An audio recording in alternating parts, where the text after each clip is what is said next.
Ini ditulis setelah kejadian untuk pedoman, bukan sebelum ada manusia itu sudah ada pedoman, itu bukan. Yang membuat pedoman juga manusia kok. Tapi kan paling tidak bisa dilogikakan. Gitu loh. Jadi ajaran Jawa itu ajaran yang sangat logika.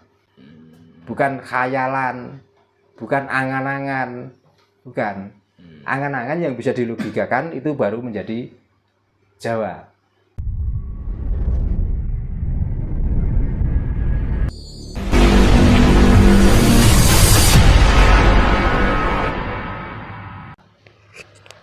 Jadi hitungan suatu negara yang mempunyai suku, yang mempunyai pedoman itu hanya berlaku untuk suku itu.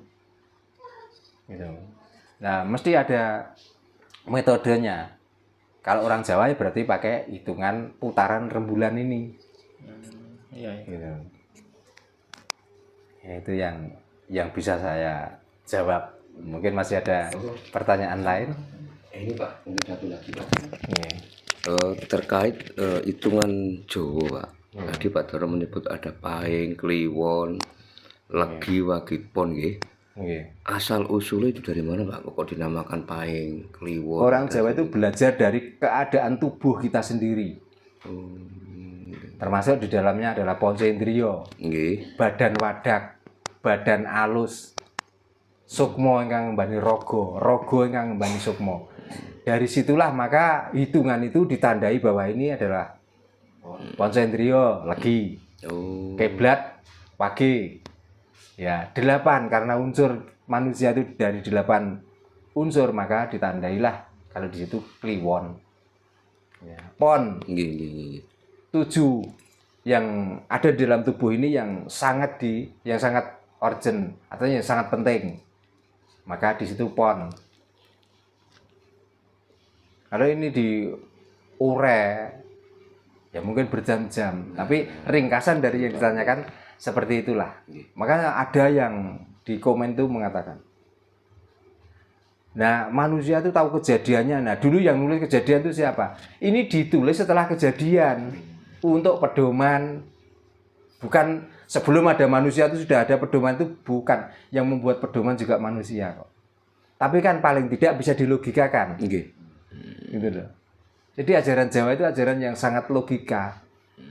Bukan khayalan, bukan angan-angan, bukan.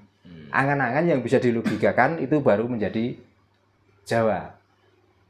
Tapi kalau angan-angan tidak bisa dilogikakan berarti ora Jawa. Gitu loh.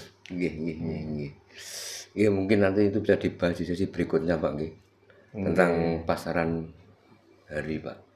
Kan banyak teman-teman tuh yang pengen Pak Doro itu menjelaskan terkait dengan karena itu juga ajaran yang sebenarnya itu sudah sangat pribadi Mas. Jadi YouTube itu intinya wacana, tidak harus membuka ilmu. Betul, kalau betul. Antara wacana dan ilmu dibuka di YouTube nanti sudah nggak ada ilmunya.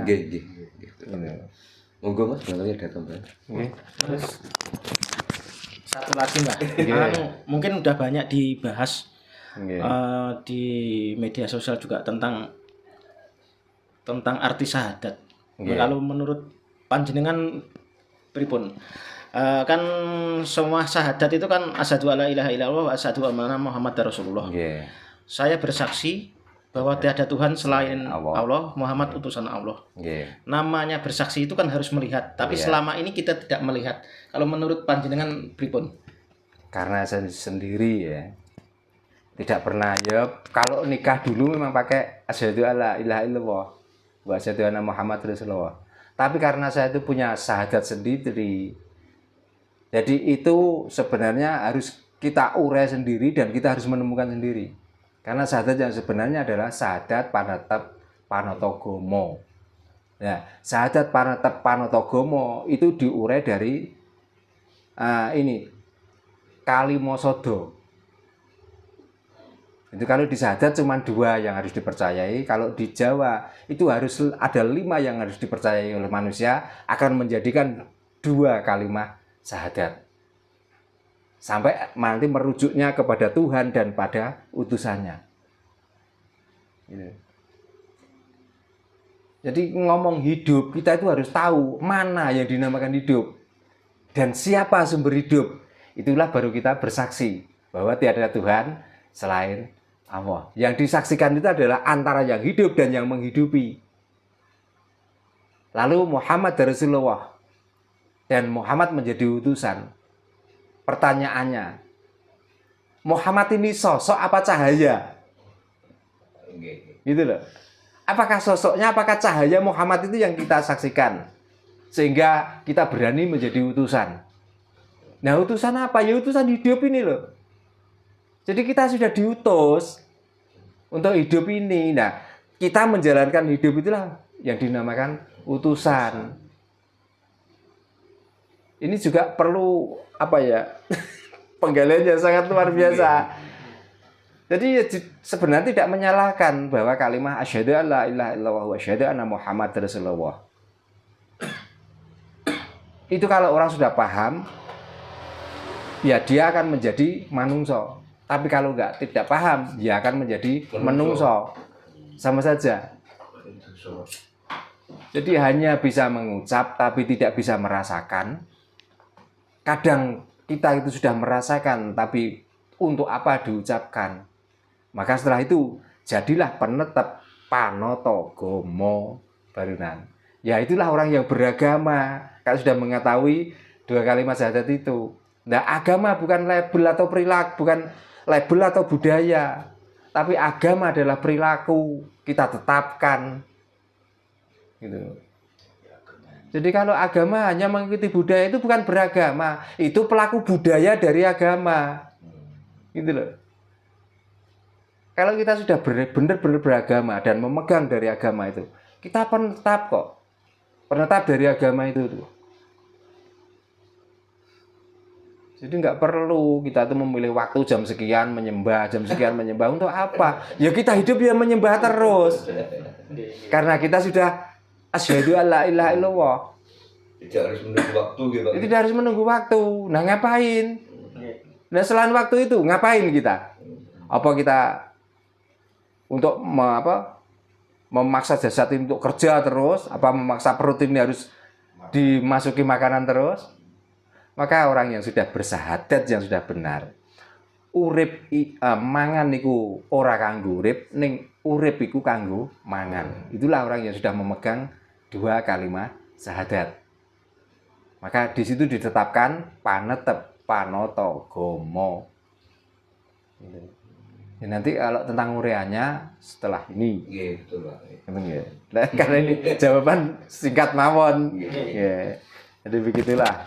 Ya memang banyak orang yang kowar-kowar. Kamu bersaksi, apakah kamu pernah menyaksikan? Kalau buktikan loh, dia sendiri sudah mengatakan begitu. Saya lo pernah menyaksikan. Jangan diibaratkan gelas ini bukan syahadat. Kalau perumpamaan syahadat diperumpamakan gelas dengan isinya, bahaya ini nanti. Jadi jangan hanya berani menyampaikan, tapi dia tidak bisa mewujudkan syahadat yang sebenarnya. Harus berani membuktikan. Karena hujatan seseorang itu juga menunjukkan bahwa dia bukan di dalam syahadat itu. Gitu loh. Apalagi kalau menyampaikan dengan hujatan, dengan merendahkan. Lah apakah orang yang paham itu harus menghujat dan merendahkan? Kan tidak. Makanya ya hati-hatilah.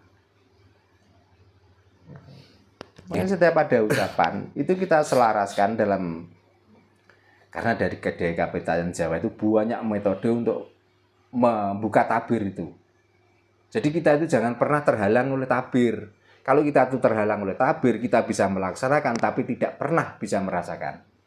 Tapi kalau tabir itu sudah hilang, kita melaksanakan sudah bisa merasakan enak, nyaman. Jadi nggak ada beban hidup ini, nggak ada. Ya. Akhirnya sudah di manungso. Jadi manungso, bukan menungso. Gitu loh. Jadi kita sakit terus aku salah opo. Nah itulah menungso. Yang namanya sehat itu harus dibagi dengan sakit kok. Ya dengan sakit itulah cara kita berpikir. Maksudnya begitu, introspeksi. Jadi jangan pernah merasa kita tuh suci terus. Ya. Jadi ya namanya orang yo salah yo bener, itulah manungso, karena manunggaling rasa itu di saat bisa membedakan antara salah dan benar. Maka Matur sembah nuwun nggih. Nggih, sami-sami. Salam rahayu. Nggih, rahayu.